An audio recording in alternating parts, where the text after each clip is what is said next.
아멘. 오늘은 성찬에 대해서 함께 공부를 하도록 하겠습니다. 지난 시간에 눈에 보이는 사인, 이 표 중에서 세례에 대해서 함께 살펴보았는데요. 물로 세례를 준다라는 것은 무엇을 의미합니까? 바로 죄를 씻는다라는 것을 의미합니다. 그리고 구약에서 물은 성령님을 상징합니다. 물로 세례를 받는다라는 것은 성령의 부음받는 것을 의미합니다. 그러므로 물로 세례를 받는다는 것은 이제 하나님께 죄 용서함을 받은 자, 또 예수님과 연합된 자, 하나님의 자녀가 된 자, 또한 성령으로 거듭된 자, 이러한 것을 상징합니다. 오늘은 성찬에 대해서 함께 살펴보겠는데요. 다음 주까지 이제 말씀을 좀 함께 살펴보고자 합니다. 오늘은 간단하게 96문답을 살펴보도록 할게요. 앞에 96문답 질문과 답이 나올 건데요. 제가 읽고 여러분들이 답을 해주시면 감사하겠습니다. 제가 먼저 질문하겠습니다. 주의 성찬은 무엇입니까?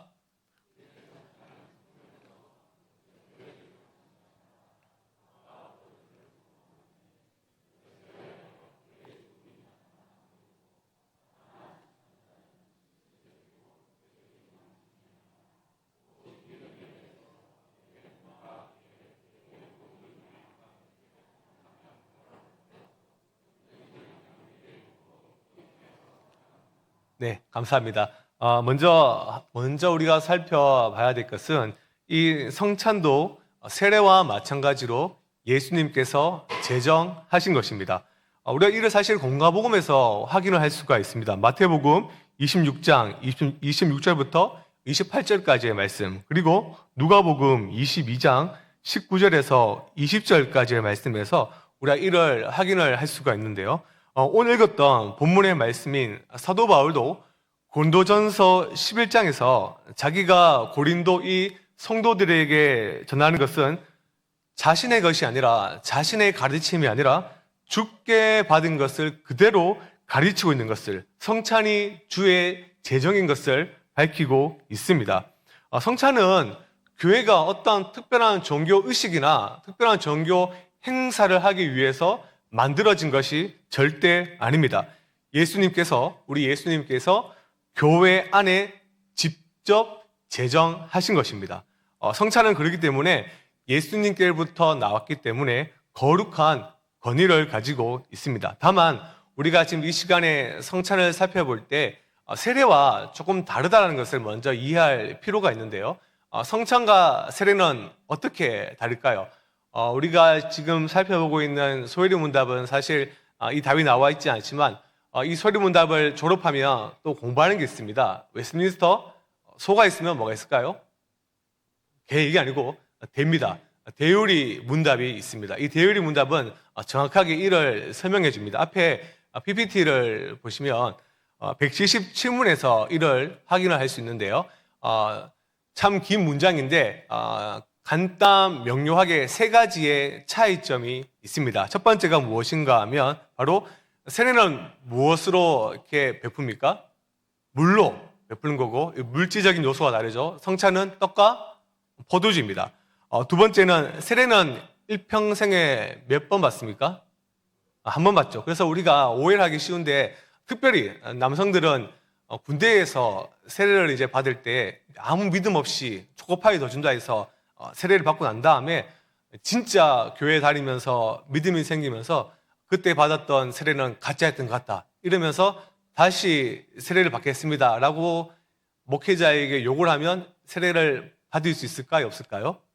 받을 수가 절대 없습니다. 세례는 일평생 단 한 번입니다. 그러나 성찬은 좋으면 매주, 사실 교회가 형편만 되면 매주 하는 것이 좋고, 여튼 성찬은 계속 받을 수가 있습니다. 쉽게 말하면 출생은 단 한 번뿐이지만 식사는 매일 반복하는 것과 동일한 것입니다. 마지막으로 세 번째가 세례는 유아에게 줄 수 있지만 성찬은 자신을 살필 수 있는 연령과 참된 믿음을 가진, 그러한 능력을 가진 자들에게만 시행이 되어야 합니다. 다음 화면을 열어주시면 성찬에 우리가 이제 기원과 그 의미를 짧게 제가 설명해 드리겠습니다. 잘 아시겠지만 이 성찬식의 기원은 예수님이 십자가에 달리시기 전날 밤 제자들과 함께 나눈, 이제 여러분들 편에서 볼 때는 왼쪽에 있는 그림인데요. 저 그림이 무슨 그림 같습니까? 최후의 만찬입니다.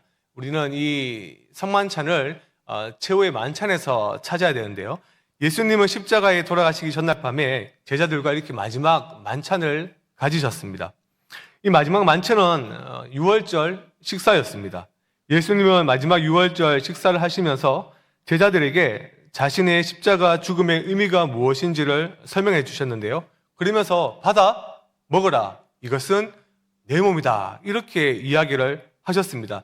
여러분들 편에서 볼 때 앞에 봤던 그림의 오른쪽 편인가요? 거기 보면 유월절이 무엇입니까? 유월절은 이스라엘의 3대 절기 혹은 3대 축제 중 하나로 굉장히 큰 행사입니다. 이스라엘 사람이 애굽에서 탈출한 것을 기념하는 중요한 날입니다. 이스라엘 백성들이 애굽에서 탈출할 때 총 몇 가지 재앙을 거쳤습니까? 10가지 재앙이죠. 그중 마지막 재앙이 바로 첫 번째 난 장자의 죽음입니다. 모든 것 첫 번째 것은 죽이겠다, 이렇게 하나님께서 말씀하셨을 때 그것을 피하는 방법이 있습니다. 다시 그림을 좀 띄워주시면 그림에 보시면 지금 잘 아시겠지만 문설주와 그 다음에 어디 바르고 있습니까? 문지방에 아래 하얀색의 짐승이 보일 거예요. 어린 양을 잡아 그것을 이제 피를 문설주와 문지방에 바르고 그 어린 양은 그 다음에 함께 모여서 먹습니다. 어린 양을 잡아 집 문설주에 바른 이스라엘의 집은 죽음의 그 심판을 모면할 수가 있었습니다. 그러나 어린 양의 피를 자신의 문지방과 문설주에 바르지 않는 애굽 사람들의 장자와 짐승들은, 그 초태생들은 다 모두 죽임을 당하였습니다. 이 사건이 바로 이스라엘의 유월절입니다. 유월절 식사는 이 유월절 사건을 기념하는 식사입니다. 왜 유월절 어린 양의 피를 자기 집 문설주에 바른 집만 살아남을 수가 있었을까요? 바로 앞에서 봤던 그림, 또 제가 설명했던 것처럼 양이 대신 죽었기 때문입니다. 양이 대신 피 흘림, 그 죽음이 있었기 때문입니다. 유월절 어린 양은, 이 유월절 어린 양은 인류를 죄에서 구원한 그리스도의 모형이며 주의 만찬의 본래의 모양입니다. 쉽게 말해서 예수님께서 최후의 만찬이 사실 성만찬의 첫 모델이 아니라 유월절 그 절기가 바로 우리를 구원한 그리스도의 모형이며 주의 만찬의 본래의 모양인 것을 우리는 잘 알아야 됩니다. 왜냐하면 누가복음 24장 44절에 예수님께서 이렇게 얘기하셨죠. 모세의 율법과 그 다음에 선지자의 글과 시편은 다 누구를 가리킨다고 하셨어요? 자신, 나의 모든 사역과 모든 일들을 행할 것을 가리키고 있다라고 이야기를 하셨습니다. 그래서 어린 양은 예수님을 바로 상징합니다. 앞에 보이는, 죄송한데 글자가 잘 안 보이실 건데요. 제가 간략하게 읽어드리면 어린 양과 예수님은 사실 모형적으로 이제 같다라는 것을 의미를 하고 있습니다. 특별히 6번과 8번에 보시면 5번입니다. 5번에 보시면 어린 양은 흠없고 1년 된 순양이어야 했다. 6번 예수님도 남자이고 죄가 없는 분이었다. 7번 유월절 당일이 되면 9시에 양을 기둥에 묶고 해질 때 3시경입니다. 어린 양을 잡았다. 8번 예수님도 9시에 십자가에 못 박히시고 3시에 운명하셨다. 이렇게 예수님을 상징합니다. 그래서 유월절에서 사용되었던 것을 예수님께서는 최후의 만찬에 떡과 포도주로 이렇게 대체하신 것입니다. 그래서 성찬에서 우리가 떡과 포도주를 이렇게 먹고 마실 때 중요한 것은 그 떡과 포도주를 막 음미하면서 먹는 게 사실은 아닙니다. 제가 성찬하면 가장 떠오르는 사건이 있는데요. 그게 무슨 사건이냐면 제가 성장했던 청년부는 청년부 예배 자체 때 성찬식을 거행했었습니다.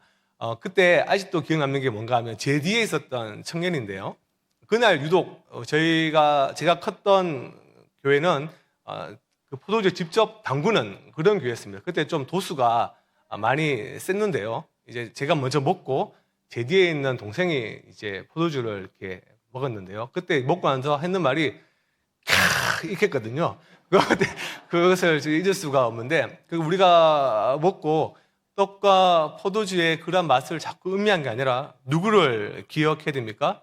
예수님의 몸과 피를 생각해야 됩니다. 그것이 바로 성찬의 기원과 의미입니다. 여기서 잠깐 제가 언급할 부분이 있습니다. 바로 성찬에 대한 분위기입니다. 우리는 되게 성찬식 분위기가 굉장히 엄숙합니다. 어떤 교회 가보면 성찬식에 참석하면 거의 장례식장과 분위기가 굉장히 유사합니다. 물론 우리가 성찬에서 떡과 포도주를 받아 먹을 때에 그리스도께서 겪으신 그 십자가의 고통을 생각하면서 그 슬픔, 바로 경건한 슬픔과 감격의 눈물이 물론 나올 수가 있습니다. 당연합니다. 그 문제는 이제 우리가 성찬식을 거행하는 동안 그 반주들이 주로 슬픈 찬송가가 그 분위기를 조성합니다. 대표적인 찬송가가 갈보리산 위에 십자가 섰으니, 또 잘하는 게 주 달려 죽은 십자가 우리가 생각할 때. 하지만 성찬은 여러분, 사실 예수님의 죽으심만을 기억하는 것은 아닙니다. 죽음은 부활의 승리를 포함한 죽음임을 명시해야 합니다. 예수 그리스도의 죽음은 절대로 죽음 자체로 끝나지 않고 부활과 승천, 재림이 있습니다. 그리스도께서 왕의 권세로 이 세상을 심판할 것이다. 그러한 것을 소망하며 성찬에 참여하는 것이 사실 올바른 성찬에 참여의 방법의 자서입니다. 영생과 하나님 나라를 믿음으로 바라보며 감사와 기쁨으로 살아가도록 영적인 음식을 제공하고 그것을 받아 먹고 누리는 것이 성찬입니다. 그러니 성찬식 때 떡과 포도주를 먹고 그저 경건한 슬픔에 빠져 있는 것이 아니라 더 적극적으로 그리스도께서 오심을 믿고 살아가는 것이 참된 믿음이요 성찬을 참여하는 참된 신앙의 자세입니다. 오늘은 제가 이 부분을 좀 주의 깊게 다루고 마치려고 하는데요. 다음 화면을 열어주시면 우리가 성찬식에 참여할 때에 어떻게 떡과 잔을 먹을 것인가라는 것입니다. 답은 이미 소요문답에서 나와 있는데 믿음으로 참여한다는 것입니다. 그렇다면 저 믿음이 무엇이란 말인가? 이 답을 우리가 짧은 시간에 한번 찾아보고자 원하는데요. 먼저 로마 카톨릭의 화채설을 간략하게 설명해 드리자면 아마 이게 평화방송을 보시면 신부가 이렇게 보통 떡이나 이렇게 포도주를 착 위로 듭니다. 이 드는 것을 축성이라고 하는데요. 이렇게 떡과 포도주를 들어 축성하게 되는 순간에 참 신비롭게도 화채설은 이 떡과 포도주가 진짜 예수님의 몸으로 또 피로 변한다라는 것입니다. 이것은 너희를 위한 내 몸이다. 그렇게 예수님께서 말씀을 하셨을 때 로마 가톨릭 교회, 즉 성당은 그 말씀을 문자 그대로 받아들입니다. 그들은 축성을 하면서 본체가 그냥 바뀌었다. 이렇게 이야기를 하는 것입니다. 화채설을 좀 더 쉽게 설명하면 다음과 같습니다. 물이 있죠. 물은 세 가지 현실태가 있습니다. 액체, 수증기, 그 다음에 얼음이죠. 물론 이 경우에는 본질은 변하지 않고 양태만 변할 뿐인데요. 그런데 로마 가톨릭 교회는 아니다. 그렇지 않다. 그 반대도 가능하다라고 주장합니다. 양태는 변하지 않으면서, 즉 모양은 바뀌지 않으면서 본질은 변할 수 있다. 그렇게 주장을 합니다. 즉 겉모습, 떡은 그대로인데 그 떡 속에 있는 본질이 그리스도의 진짜 몸으로 살로 변한다는 것이 바로 로마 가톨릭 교회의 성찬, 화채설입니다. 그래서 화채설을 신봉한 로마 가톨릭 교회에서는 성찬에 사용되는 떡과 포도주를 매우 중요하게 생각합니다. 로마 가톨릭 교회 성찬식에 이제 그들은 성찬식이라고 하기보다는 영성체라 부르거든요. 참석하신 분들은 좀 아실 거예요. 우리 찬양교회 장로님께서 직접 이렇게 성도들 한 분 한 분 보면서 이분이 정말 우리 교회 성도인지를 체크하고 건징의 대상은 아닌지 확인하면서 장과 이렇게 떡을 나눠주시는데, 로마 가톨릭 교회는 이제 제가 서 있는 이렇게 중간으로 해서 성도들이 쫙 나옵니다. 그때 이제 재밌는 사건이 하나 있습니다. 떡과 포도주가 진짜 예수님의 그 살로 변하니, 먼저 말씀드릴 것은 로마 가톨릭 교회는 분명을 하지 않습니다. 이게 포도주는 절대 나눠주지 않습니다. 왜냐하면 예수님의 피가 진짜 땅에 쏟아지면 어떻게 되겠습니까? 담을 수가 없어지는, 담을 수 물에서 담아지지 않는 사건이 발생하니 포도주는 절대 나눠주지 않고 뭐만 나눠줄까요? 떡만, 이렇게 부스러기가 흐르지 않는 떡으로만 이렇게 떡을 나눠주는데요.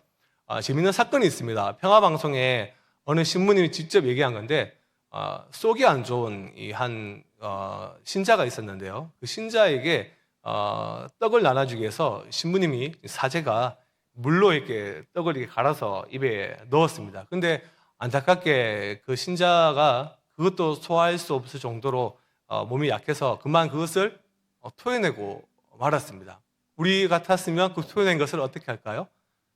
당장 치우겠죠. 그런데 로마 가톨릭 교회의 이 성찬식의 교리를 생각해 보십시오. 진짜 예수님의 몸입니다. 그러면 그것을 어떻게 될까요? 네, 신부가 먹는 거죠. 토한 것을 먹었다. 이렇게 직접 평화방송에서 이야기를 이렇게 한 적이 있습니다. 우리가 볼 때는 지금 더러워 이런 표정이지만 로마 가톨릭 교회의 교리의 입장에서 볼 때는 정확한 겁니다.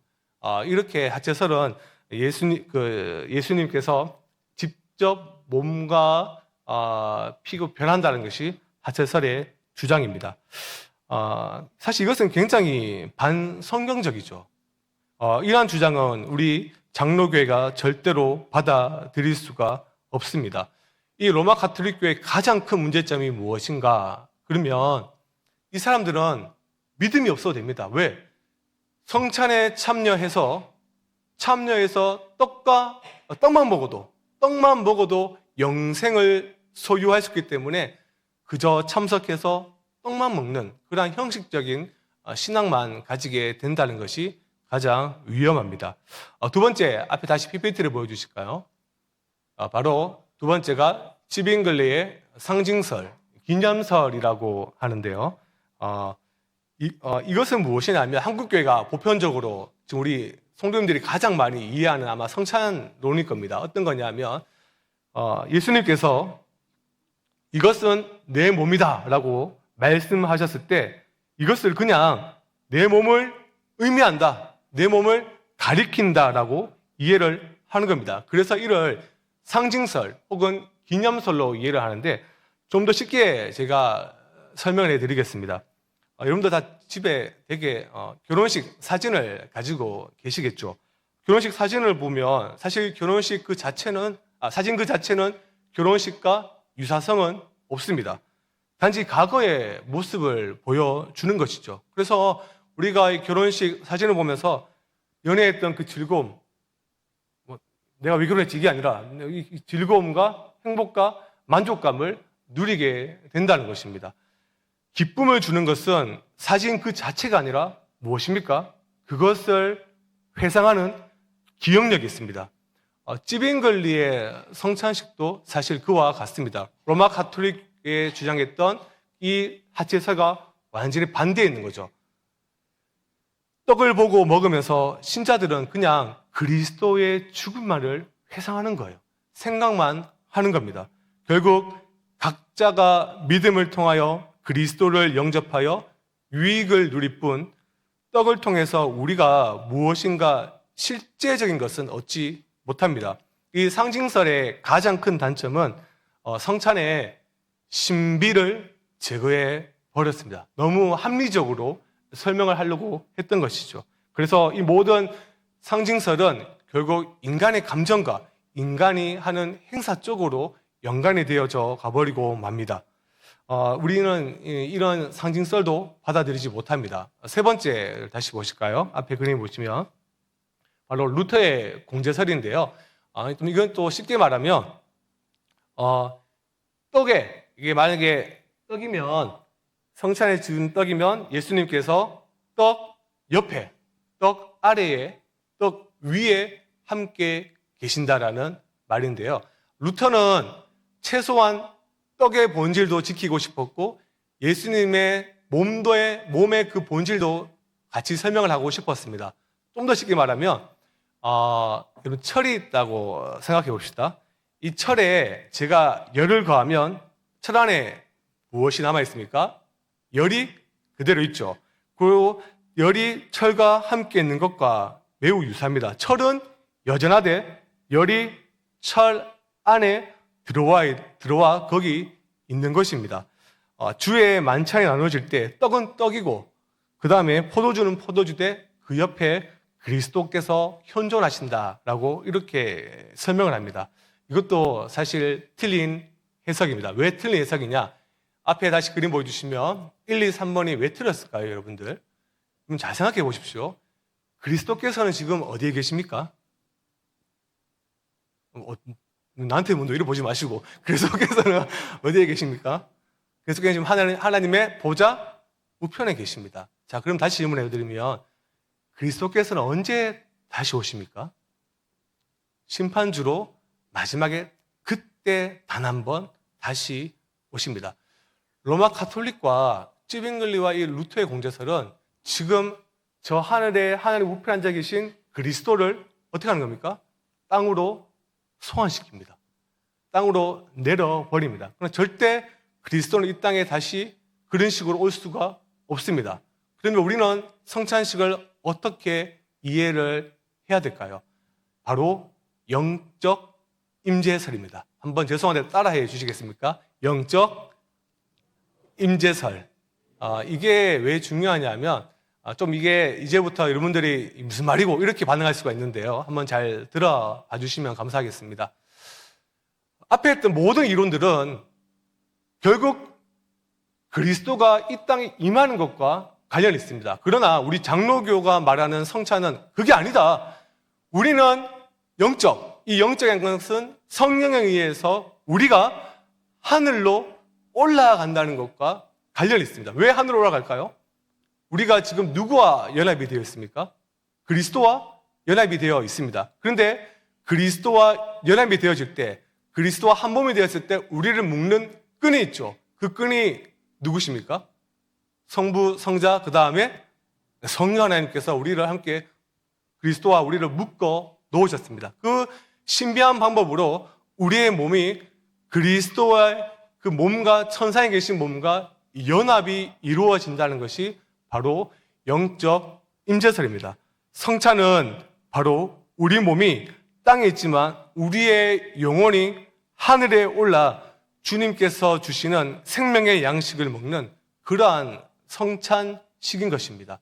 그래서 이것이 참으로 오묘하고 이해할 수 없는 내용이지만 그러나 성경이 그렇게 말하고 있기 때문에 성경적인 가르침이기 때문에 우리는 오직 믿음으로 이것을 받아들입니다. 이러한 이해 속에서 마지막 다음 PPT를 보시면 성찬식이 주는 유익이 참으로 많은데요. 오늘은 세 가지만 제가 간략하게 말씀드리겠습니다. 첫 번째가 무엇인가 하면 떡과 포도주가 의미하는 그리스도의 몸과 피의 대속의 가치를 알므로써 구원의 유익을 누린다라는 것입니다. 말씀으로 이 사실을 들을 뿐만 아니라 우리는 눈으로 떡과 포도주를 주고 받는 것을 보고 실제로 또한 입으로 떡을 먹고 씹고 마심으로써 목구멍으로 이렇게 마시고 이렇게 맛을 깨달음으로써 무엇을 할 수 있습니까?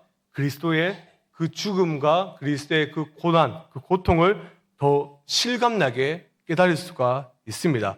그리스도가 십자가에서 죽으신 그 의미가 무엇인지를 눈으로 보고 입으로 맛보며 더욱 분명하게 확인하는 것입니다. 그래서 여러분들 유월절, 이스라엘 유월절에 보면 이렇게 떡을 이렇게 뗍니다. 오늘날 동일하게 우리 장로교회도 개혁교회도 사실은 떡을 이렇게 찢습니다.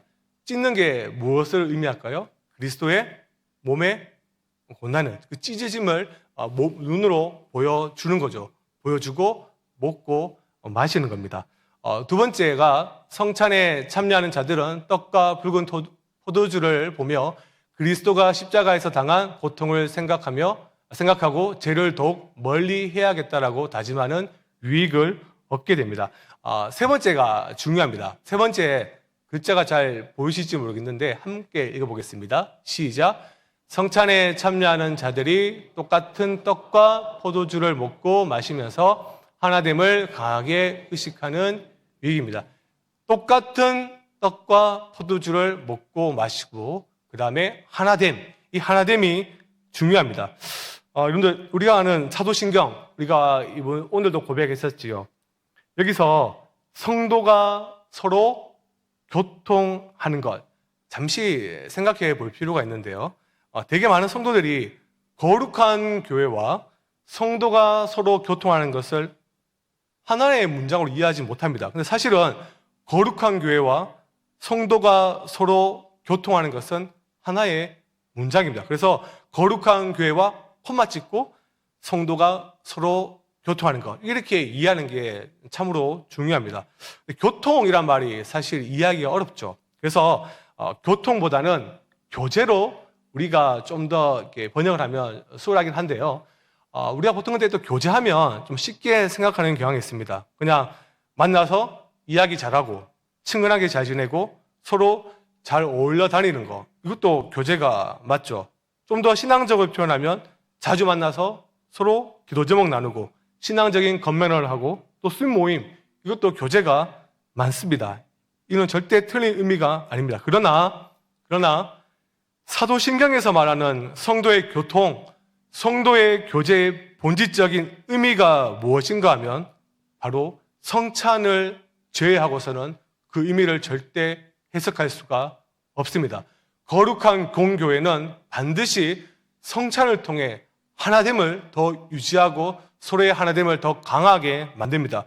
사도행전 2장 42절의 말씀인데요. 사도들의 가르침을 받아 서로 교제하고 그 다음 무엇이 나옵니까? 떡을 떼며, 떡을 떼는 것, 성찬입니다. 떡을 떼는 것과 교제하는 것이 밀접하게 병행되어 있다는 것을 우리는 주목해야 합니다. 성도가 삼위 하나님의 이름으로 세례를 받고 한 몸의 가족, 하나의 몸을 이루었고 이제는 식사 교제를 통해서 더욱더 하나됨을 추구하는 것이 바로 성찬입니다. 그래서 교회가 성찬식을 할 때는 우리 모든 성도들이 밥상 공동체라는 것을 기억하는 거죠. 밥상 공동체는 너와 내가 하나다. 너와 내가 한 몸이라는 것을 기억을 하는 것입니다. 그리고 그렇게 기억하고 그리스도 안에서 함께 자라감을 서로 이렇게 이야기를 하는 것입니다. 고린도전서 10장 17절의 말씀인데요. 제가 읽어드리겠습니다.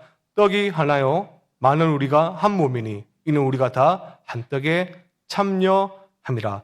사도 바울도 수천자들이 한 떡을 먹음으로 한 몸이 된다라고 정말 정확하게 말하고 있습니다.